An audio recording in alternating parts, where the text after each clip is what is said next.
শুভ teaching Bangla চ্যানেলে স্বাগত জানাই। নিয়ে আসলাম মাধ্যমিক টেস্ট পেপার এবিটিএ। এই মাধ্যমিক টেস্ট পেপারে যে এবিটিএ, সেই এবিটিএর প্রথম পেজ দুটো সেট আজকে আলোচনা করব। আলোচনা ভালো লাগলে অবশ্যই কমেন্টে জানাবে। প্রথম দুটো সেট হচ্ছে পাতা 9 এবং পাতা 65। এই পাতা 9 এবং পাতা 65-র যত এসএকিউ আছে, অর্থাৎ গদ্য, পদ্য, প্রবন্ধ, ব্যাকরণ, সমস্ত এসএকিউর প্রশ্ন সমাধান। আর একটা কথা, এই এবিটিএ টেস্ট পেপারের এমসিকিউ প্রশ্নের অ্যান্সার দেওয়া আছে টেস্ট পেপারে, তাই এবিটিএ টেস্ট পেপারে যে এমসিকিউ প্রশ্নগুলো, সেই এমসিকিউ প্রশ্নের অ্যান্সার দেওয়া আছে, তাই আর সেগুলো আলোচনা করছি না। আমরা শুরু করি এসএকিউ 2024 এবং 2025 বাংলা। প্রথম, সারা বাড়িতে শোরগোল পড়ে যায়। সারা বাড়িতে শোরগোলের কারণ কি? উত্তর হচ্ছে তপনের লেখা গল্প ছাপার অক্ষরে সন্ধ্যাতারা পত্রিকায় প্রকাশিত হয়েছে দেখে বাড়িতে শোরগোল পড়ে যায়।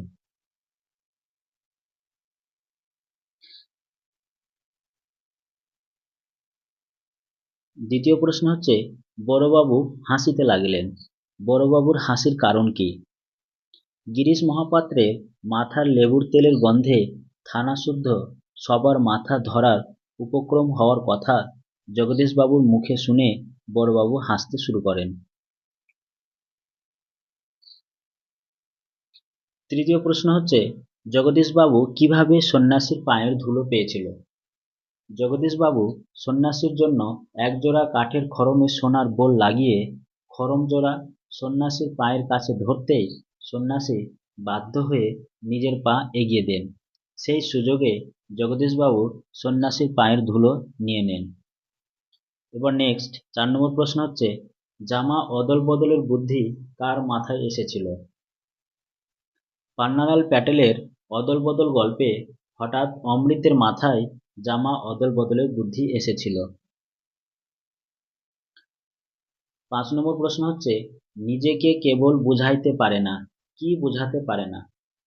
নদের চাঁদ একজন স্টেশন মাস্টার। দিন রাত্রি মেল, প্যাসেঞ্জার ট্রেন আর মালগাড়িগুলি নিয়ন্ত্রণ করাই তার কাজ। তাই নদীর জন্য এভাবে পাগলের মতো ঔৎসুক্য বোধ করা তার সাজে না। নেক্সট প্রশ্ন হচ্ছে 2-এর 2। এই 2-এর 2.2.1 কবিতাংশ থেকে। অস্ত্র ফেলো, অস্ত্র রাখো। কোথায় অস্ত্র ফেলার কথা বলা হয়েছে? যুদ্ধ বিরোধী ভাবনায় উদ্বুদ্ধ কবি জয় গোস্বামী তার অস্ত্রের বিরুদ্ধে গান কবিতায় অস্ত্রকে নামিয়ে পায়ে রাখার আবেদন জানিয়েছেন।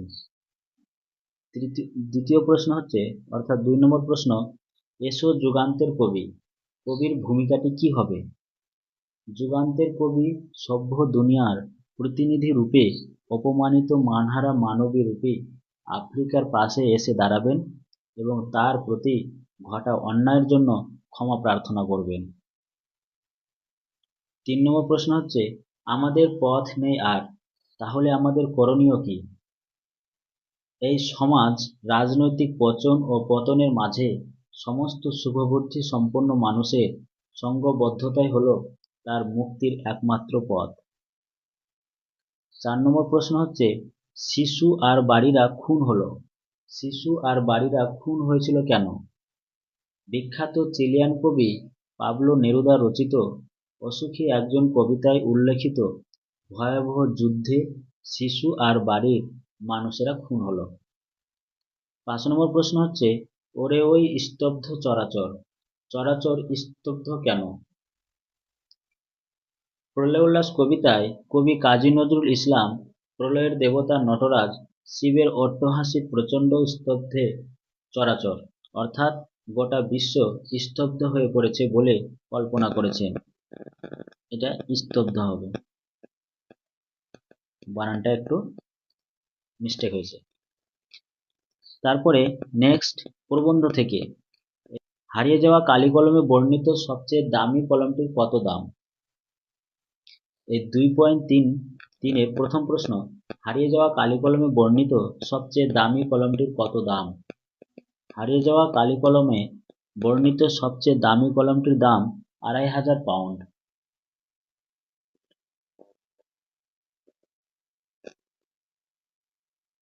2 নম্বর প্রশ্ন হচ্ছে, বিশ্ববিদ্যালয় নিযুক্ত পরিভাষা সমিতি নবাগত রাসায়নিক বস্তুর ইংরেজি নাম সম্বন্ধে কি বিধান দিয়েছিলেন? কলিকাতা বিশ্ববিদ্যালয়ের পরিভাষা সমিতি বিধান দিয়েছেন যে নবাগত রাসায়নিক বস্তুর ইংরেজি নামই বাংলা বানানে চলবে, যেমন অক্সিজেন, প্যারাডাইক্লোরোবেনজিন ইত্যাদি। 3 নম্বর প্রশ্ন, আমরা ফেরার পথে কোনো পুকুরে তা ফেলে দিয়ে আসতাম, বক্তা কেন পুকুরে ফেলে দিতেন? গ্রামে প্রচলিত বিশ্বাস অনুযায়ী গরুকে অক্ষর খাওয়ানো পাপের সমতুল্য, তাতে অমঙ্গল হতে পারে। তাই মাস্টারমশায়ের দেখে ফেরত দেওয়া কলাপাতাগুলি প্রাবন্ধিক ও তার সহপাঠীরা কোনো না কোনো পুকুরের জলে ফেলে দিতেন। 4 নম্বর প্রশ্ন, পরিভাষার উদ্দেশ্য কি? পরিভাষার উদ্দেশ্য ভাষার সংক্ষেপ ও অর্থ সুনির্দিষ্ট করা। এই ছিল প্রবন্ধের প্রশ্নের উত্তর। এবার 2-4 ব্যাকরণ পাঠ। এই ব্যাকরণ পাঠের সমস্ত প্রশ্নের উত্তর এবার আমরা জানব। প্রথম প্রশ্ন হচ্ছে 1 নম্বর, শূন্য বিভক্তি কাকে বলে? যে শব্দ বিভক্তি চিহ্নটি শব্দে যুক্ত হয়ে শব্দটিকে পদে পরিণত করে নিজে অপ্রকাশিত থাকে তাকে শূন্য বিভক্তি বলে। 2 নম্বর প্রশ্ন, একটি অনুজ্ঞাসূচক বাক্যের উদাহরণ দাও। একটি অনুজ্ঞাসূচক বাক্যের উদাহরণ হলো তোরা সব জয়ধ্বনি কর। তাহলে একটি অনুজ্ঞাসূচক বাক্যের উদাহরণ কি? তোরা সব জয়ধ্বনি কর। 3 নম্বর প্রশ্ন, এ কার লেখা? এ কার লেখা এই বাক্যটি কর্তৃবাচ্যে পরিবর্তন করতে হবে। তো কর্তৃবাচ্যে পরিবর্তন করলে হবে এটি কে লিখেছে, এটি কে লিখেছে। তারপরে 4 নম্বর প্রশ্ন, বাক্যাশ্রয়ী সমাস কাকে বলে? যে সমাস বাক্যকে আশ্রয় বা অবলম্বন করে গঠিত হয় তাকে বাক্যাশ্রয়ী সমাস বলে। যেমন রক্তদান শিবির, রক্তকে দান কর্ম তৎপুরুষ, তার জন্য শিবির নিমিত্ত তৎপুরুষ। 5 নম্বর, সমধাতুজ কর্তার একটি উদাহরণ দাও। সমধাতুজ কর্তার একটি উদাহরণ হচ্ছে পুজোতে বাজনা বাজছে। এই বাজনা বাজছে, বাজনা হচ্ছে সমধাতুজ কর্তার উদাহরণ।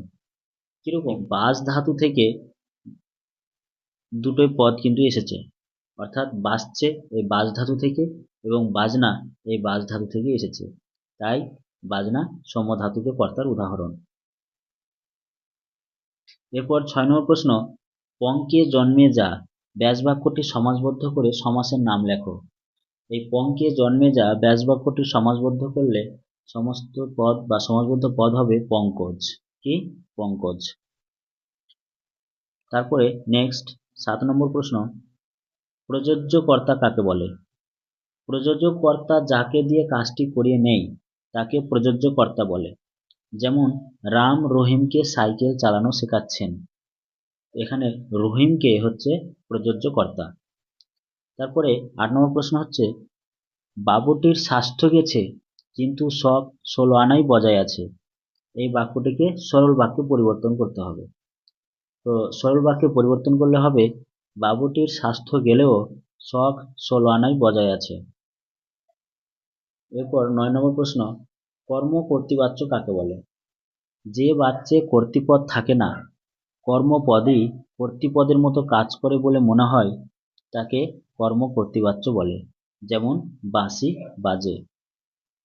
এরপর বিশেষ্য খণ্ড কাকে বলে? 10 নম্বর প্রশ্ন, বিশেষ্য খণ্ড কাকে বলে? বাক্যের যে পদ বা পদগুচ্ছ বিশেষ্যের অর্থকে প্রকাশ করে তাকে বলে বিশেষ্য খণ্ড। আর এই বিশেষ্য খণ্ড বা বিশেষ্য গুচ্ছ তাহলে একই উত্তর হবে কিন্তু। যেমন রমেন খুব তাড়াতাড়ি হাঁটে, এখানে রমেন পদটি বিশেষ্য পদগুচ্ছ হিসেবে স্বীকৃত, কেননা এই রমেন হচ্ছে একটি নাম পদ। এই ছিল পেজ 9 অর্থাৎ পাতা 9 এসএকিউ প্রশ্নের সমাধান। এবার আমরা দেখব পেজ 65। এবার পাতা 65 পাতার এসএকিউ প্রশ্নের সমাধান। প্রথম প্রশ্ন 2-1। 1 নম্বর প্রশ্ন হচ্ছে, হরিদার এ কথার সঙ্গে তর্ক চলে না। হরিদার কোন কথার সঙ্গে তর্ক চলে না? উত্তর হচ্ছে, হরিদার যে কথাটির সঙ্গে তর্ক চলে না সেটি হলো, তাতে যে আমার ঢং নষ্ট হয়ে যায়। 2 নম্বর প্রশ্ন হচ্ছে, এই আওয়াজে মুখরিত হয়ে উঠল। কোন আওয়াজে কি মুখরিত হয়ে উঠল? অদল বদল গল্পে দুই বন্ধু অমৃত ও ইসাবের জামা অদল বদলের ঘটনায় ছেলেরা তাদের অদল বদল বলে ডাকতে শুরু করে। সেই ডাক গ্রাম প্রধানের কাছে বৈধতা পেলে সারা গ্রামে সে নাম অদল বদল মুখরিত হয়ে ওঠে। 3 নম্বর প্রশ্ন হচ্ছে, নতুন মেসোকে দেখে জানলো সেটা। নতুন মেসোকে দেখে তপন কি জানলো? তপন অনেক গল্প শুনেছে আর পড়েছেও, তাই গল্প সম্পর্কে তার ধারণা ছিল পরিষ্কার। শুধু সে জানতো না যে গল্প লেখকরাও সাধারণ মানুষ। তার সেই সংশয় কেটে গেল তার লেখক ছোট মেসোকে দেখে। এরপর 4 নম্বর প্রশ্ন হচ্ছে, তাছাড়া আমার বড় লজ্জা। বক্তার লজ্জা কেন?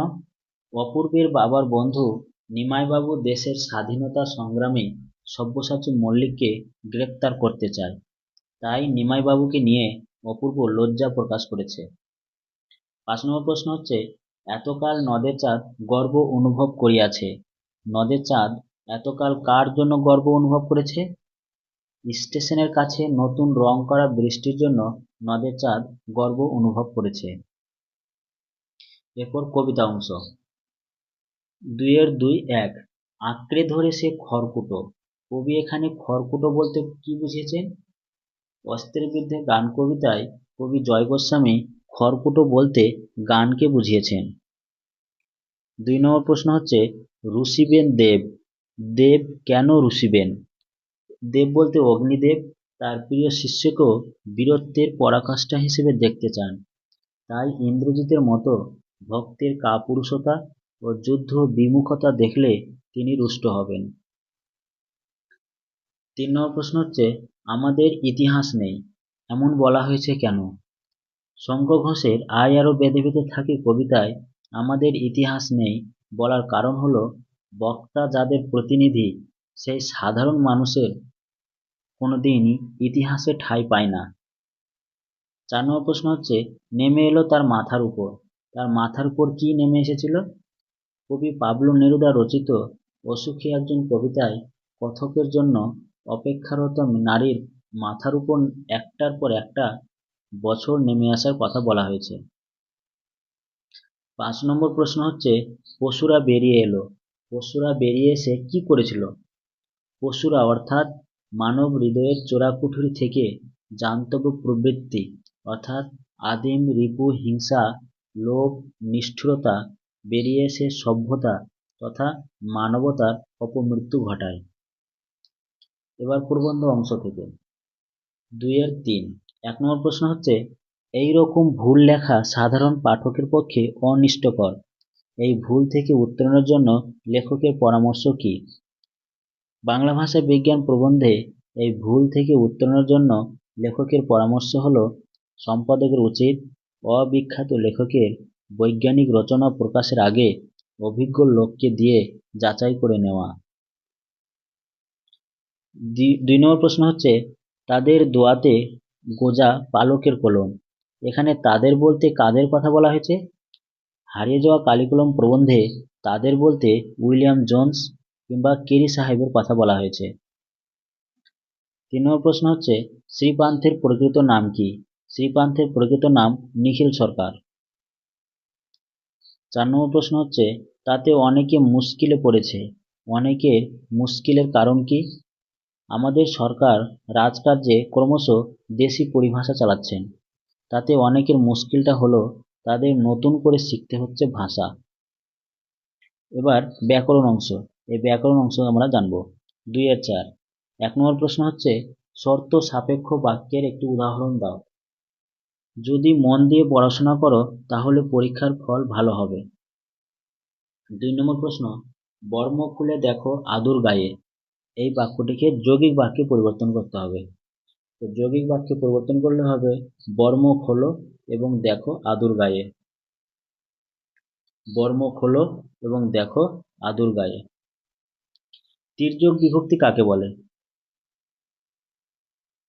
যে বিভক্তি একাধিক কারকে ব্যবহৃত হয় তাকে তির্যক বিভক্তি বলে, যেমন এ বিভক্তি। 4 নম্বর প্রশ্ন হচ্ছে লক্ষণাত্মক করণকারকের একটি উদাহরণ দাও। লক্ষণাত্মক করণকারকের একটি উদাহরণ হলো শিকারী বিড়াল গোফকে চেনা যায়। এই গোফ হচ্ছে একটা চিহ্ন, এই চিহ্নর দ্বারা কিন্তু শিকারী বিড়ালকে চেনা যাচ্ছে, তাই গোফ লক্ষণাত্মক করণকারকের উদাহরণ। 5 নম্বর প্রশ্ন বিষাদ সিন্ধু কথাটির ব্যাসবাক্য সহ সমাসের নাম লেখো। বিষাদ সিন্ধু, বিষাদ রূপ সিন্ধু, ব্যাসবাক্য সহ সমাসের নাম হচ্ছে রূপক কর্মধারী সমাস। 6 নম্বর প্রশ্ন ব্যাসবাক্য কাকে বলে? সমস্ত পদ বা সমাসবদ্ধ পদকে ভাঙলে বা ব্যাখ্যা করলে যে অর্থপ্রকাশক বাক্য বা বাক্যাংশটি পাওয়া যায় তাকে ব্যাসবাক্য বলে। তাকে কি বলে? ব্যাসবাক্য বলে। যেমন নীলকণ্ঠ সমস্ত পদটি ভাঙলে নীলকণ্ঠ যার, এই অর্থপ্রকাশক বাক্যাংশটি পাওয়া যায়, তাই এখানে নীলকণ্ঠ যার হচ্ছে ব্যাসবাক্য। এরপর 7 নম্বর প্রশ্ন হচ্ছে কর্তৃবাচ্যের বৈশিষ্ট্য কি? কর্তৃবাচ্যের একটি বৈশিষ্ট্য হলো কর্তৃবাচ্যে কর্তৃপদ প্রাধান্য পায়। যেমন আমি তাকে ছেড়ে দিলাম, এই আমি কর্তৃপদের প্রাধান্য। 8 নম্বর প্রশ্ন বিভূতিভূষণ পথের পাঁচালী রচনা করেন, বাক্যটিকে কর্মবাচ্যে রূপান্তর করো। বিভূতিভূষণ দ্বারা পথের পাঁচালী রচনা করা হয়। 9 নম্বর প্রশ্ন হচ্ছে সম্বোধন পদ কারক নয় কেন? বাক্যের ক্রিয়াপদের সঙ্গে সম্বোধনের কোনো সম্পর্ক নেই বলে সম্বোধন পদ কারক নয়, অকারক। এবং লাস্ট 10 নম্বর প্রশ্ন হচ্ছে উপমিত কর্মধারয় ও উপমান কর্মধারয় সমাসের মধ্যে একটি পার্থক্য লেখো। উপমিত কর্মধারয় সমাসে পূর্বপদ সাধারণত উপমেয় এবং পরপদ উপমান হয়, কিন্তু উপমান কর্মধারয় সমাসে পূর্বপদ উপমান ও পরপদ সাধারণ ধর্মবাচক হয়।